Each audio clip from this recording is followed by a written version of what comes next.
asumir formalmente las competencias del Ejecutivo Nacional como el presidente encargado de Venezuela. Yo voy el 10 de enero a tomar posesión de mi cargo como presidente electo de Venezuela.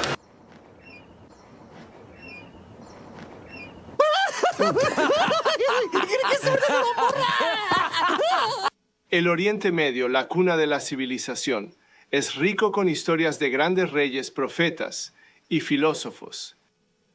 Desde Ciro a Moisés hasta Ebda Khaldún, nuestras naciones han dado al mundo incontables visionarios sobresalientes.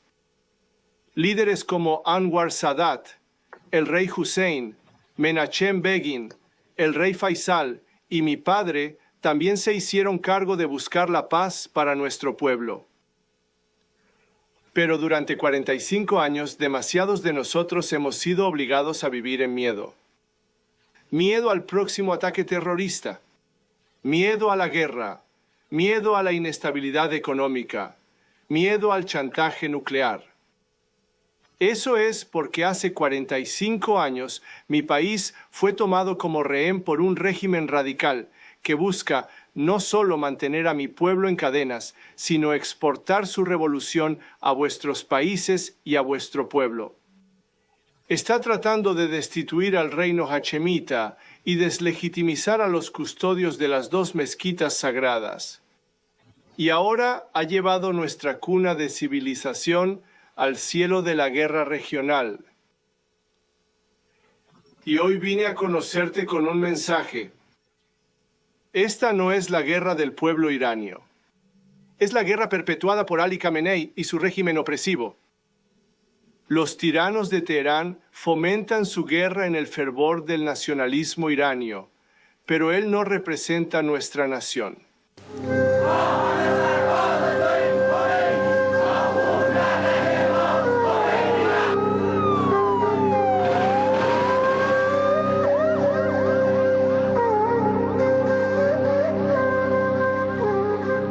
Profundas desigualdades sociales, persecuciones políticas y un escandaloso proceso de occidentalización crearon las condiciones propicias para que en Irán germinara la revolución. Las tensiones fueron creciendo y en pocos días Washington vio cómo caía en desgracia uno de sus aliados en Medio Oriente. El malestar comenzó a generalizarse desde principios de 1979 y las movilizaciones callejeras pasaron a formar parte de la vida cotidiana. Los primeros en manifestarse fueron los estudiantes, después lo hicieron otros sectores de la sociedad, hasta que una facción de las Fuerzas Armadas decidió plegarse al movimiento rebelde y poner fin al régimen de Mohammad Reza Pahlavi, conocido como el Shah de Persia. Este monarca pro-occidental había logrado hacerse con el control absoluto del poder en 1953, cuando impulsó un golpe que contó con el respaldo político de la Casa Blanca y la asistencia técnica de la CIA. Durante su régimen impuso el terror a través de la SAVAK, su poderosa policía secreta, abolió los partidos políticos, se opuso a la nacionalización de los recursos petroleros y encaró una serie de reformas que incluyeron la expropiación de latifundios, el sufragio femenino y el laicismo.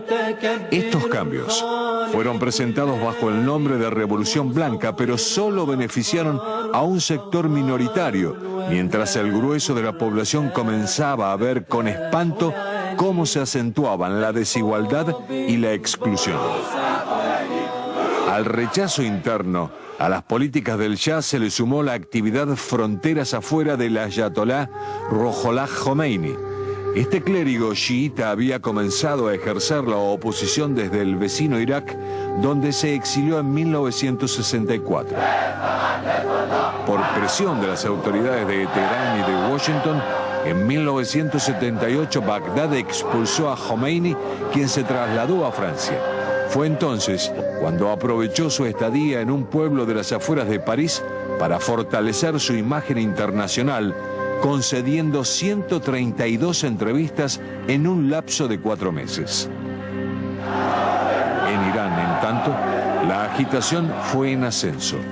Tras una sucesión de violentas protestas y un enfrentamiento entre dos facciones de las Fuerzas Armadas que se saldó con 300 muertos, el 10 de febrero se proclamó el triunfo de la revolución. Al día siguiente, el ayatolá Jomeini volvió a su tierra para dar vida a la República Islámica. Para ese entonces, el Shah de Persia estaba fuera del país, ya que el 16 de enero de 1979 había iniciado un exilio que lo llevó a Marruecos, Bahamas, México y Panamá para concluir su periplo en Egipto, donde permaneció hasta su muerte en 1980. En el mundo bipolar de aquellos años, la Unión Soviética reconoció casi de inmediato al nuevo gobierno iraní, mientras que las relaciones con Washington se fueron tensando hasta desembocar en la denominada crisis de los rehenes. Esta comenzó cuando Jomeini llamó a su pueblo a manifestarse para exigir a la Casa Blanca la extradición del Shah. Así, el 4 de noviembre de 1979, unos 500 estudiantes rodearon la embajada de Estados Unidos y apresaron a las 90 personas que estaban en el edificio. En la confusión, 6 lograron escapar y otras 13 fueron liberadas, mientras que el resto permaneció 444 días en cautiverio. La crisis de los rehenes cortó las relaciones diplomáticas entre ambos países y significó un duro revés para el entonces presidente de los Estados Unidos, Jimmy Carter, quien ordenó una operación secreta de rescate que terminó en un estrepitoso fracaso, con 8 soldados muertos cuyos cuerpos fueron exhibidos al resto del mundo a través de la televisión. Los cautivos de la embajada finalmente fueron liberados el 20 de enero de 1981, cuando Ronald Reagan estrenaba el traje de presidente. Para esos tiempos, la revolución iraní no gozaba de la fortaleza inicial, ya que el 22 de septiembre de 1980 el país había sido invadido por el vecino Irak, presidido por Saddam Hussein, quien contó con el apoyo de Washington en una guerra que se extendió durante 8 años. En 1986 se conocieron las operaciones secretas de la administración Reagan, conocidas como Irán-Contras, que consistieron en ventas ilegales de armas al país que formalmente estaba enfrentado con los Estados Unidos para obtener recursos y financiar a la contra nicaragüense que combatía al gobierno del Frente Sandinista de Liberación Nacional. Otro pico de tensión con Washington se produjo en 1988, cuando un barco estadounidense derribó un avión de pasajeros iraní, matando a 290 personas.